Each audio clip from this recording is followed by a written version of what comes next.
I'll believe you don't have any destiny. I mean, it's not that you cannot have destiny of your village. You can't have destiny with God. It's not possible. The moment that Moses died and God wanted to transfer leadership to Joshua, he gave him a book. When the angel in chapter 10 wanted to declare dominion, he took a book. I found my destiny in a book. The testamental life of the last testator is a book life.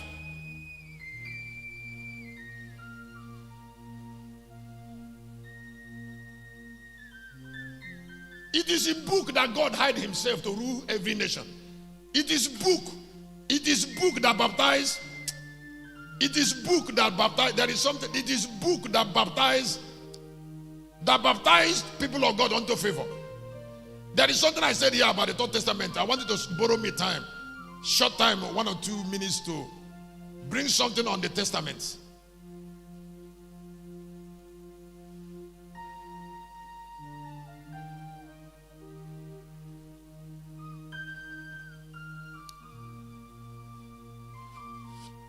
On the third people, Kennedy, do you have it?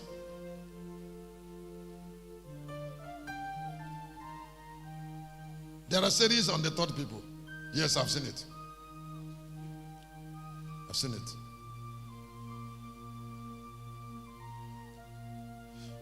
I'm not taking all of them. I just want to take 1 or 2 from them because I've tried already. Perfection cannot come. All right. The pain and limitation of living without the Third Testament.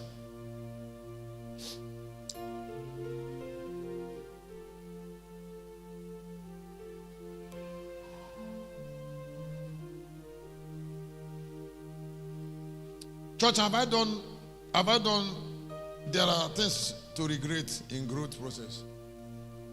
Huh? Huh?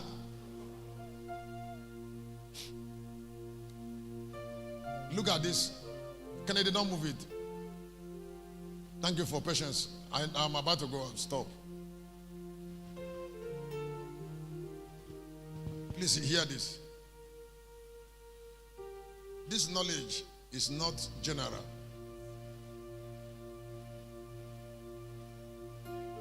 It's a parochial knowledge, but I would like you to see it.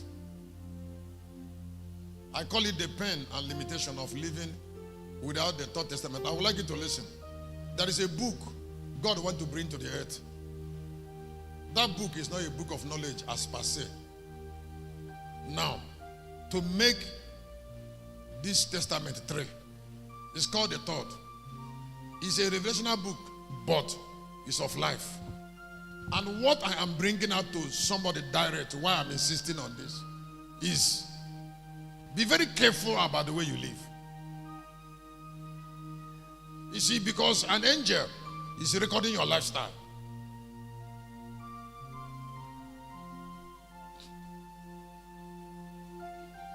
Be very careful. They will soon sum up your life and give you destiny. What I mean by sum up, they will add it together. They are already adding it.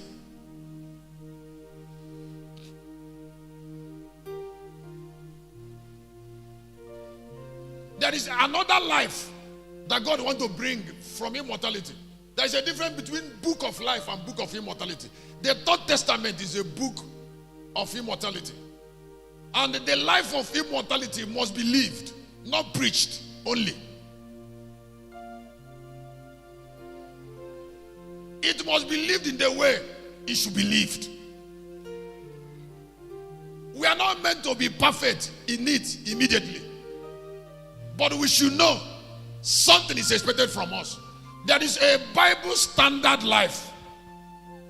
Not all lives are standard lives that could be documented. Pressure is on us from God to keep a legacy of a biblical Third Testament, worthy to be documented for generations to come. A life that people should want to be like. tell story about. Like we tell about Esther, about Daniel, about Joseph, about Paul, about Jesus. Testamental. They were all part of the package of the New Testament. We are in another era for the last testament. The world will remain in pain until this book and its destiny is revealed. But the book and the destiny cannot be revealed until the life is lived. And then the knowledge is have. It comes to us. And I am saying it because the angel of the Third Testament is in the midst, is already on earth, like in the days of Noah, waiting for people to live this life. That is worthy to be documented. Now listen, don't joke with something God wants you to do for him, which is the reason you are alive. He will not forgive you if you fail. Particularly when you know that this is why you are alive. You know that this is the principal reason you are alive. That there is an age you get to. You remove all emotions and face the realities of your life. The church is in pain because this book, the Bible, has done its part. But the Bible should produce another testament. Huh? The Bible have tried. It has to produce a book of the Lion of Judah. To make it trade, then the end will come. And the book is not the book of God. People, like those who are hearing me, should know there's a responsibility. So don't live your life like any other man as though you don't know where you are. We know that there is a challenge. And the millennium program of God is late by 25 years. And it is not all of us that we hold responsible. It is some people. I live the way I live, not because I like suffering, but because I should be held responsible for some things. So somebody said, you like suffering? I said, no. There is pain with me. There is something I know. And there is a demand God is making on me that is personal. That doesn't mean I want to suffer. And I can't see that I'm not seeing it. I cannot see. I cannot say it. I cannot say that I'm not seeing what I'm seeing. I'll be lying against God and myself. A book is in the hand of the angel in chapter 10. The life of that book should be lived. Otherwise the earth will remain in pain and limitation. To whom much is given, much is expected. If God is showing you anything, he knows you're seeing it. And you cannot deny the effort it took God to show you those things. Because God is not showing it to everybody. There is a burden in your heart. He put it there. He didn't put it in everybody. You cannot say it's not there. He separated you in the honor of your person to make you to have it. That's why I said there are always things to regret in growth. Maybe you made a mistake yesterday. It's not much. As long as you know it's a mistake.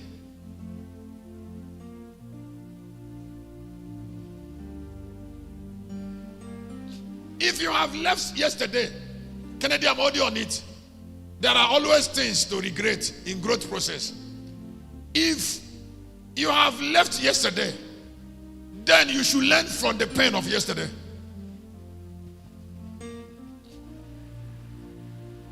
From the regret of yesterday.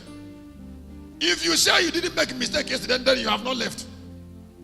Then you have carried yesterday over to now.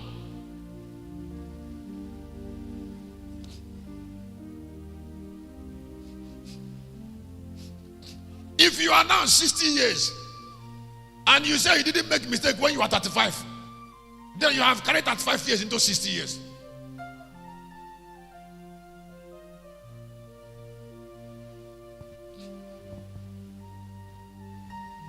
If you cannot see mental and spiritual remolding of your mind and your spirit,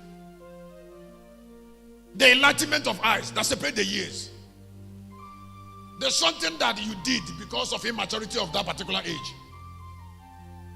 You can't bring it far 10 years into now.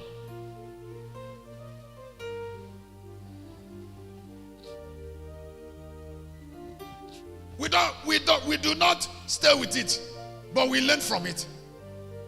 I say we We learn from it and then encourage younger generation.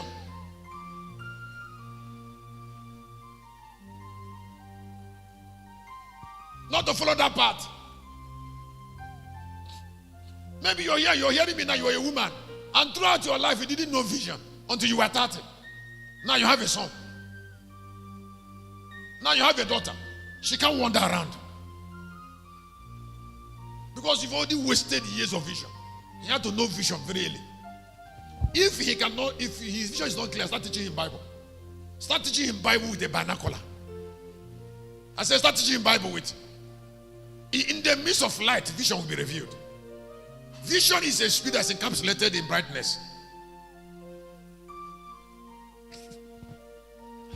So vision will not be hidden in the midst of abundance of light. We are not, if you're hearing me and you are designed to be an immortal person, somebody of honor, it's not things that matters, should matter to you. It's what you represent. What you will represent in eternity. That's when they call your name, they say, this is what you represent. When I became a preacher, nothing has ever made meaning to me in life. Like representing something. Like, it's not about being a popular preacher, being a big man of God, owning the world. It's when they say Christian. Somebody say, wow. Do you know him?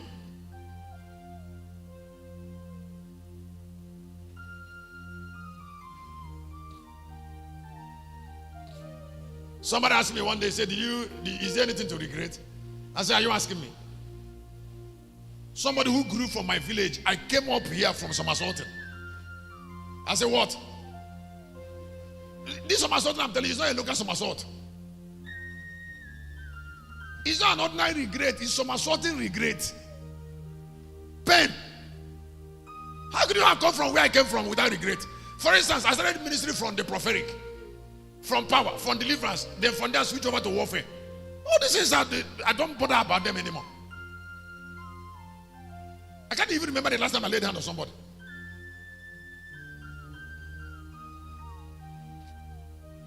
But one day I know that if somebody doesn't believe in God's word, doesn't need me to lay hand on him. No, he doesn't need me. Because those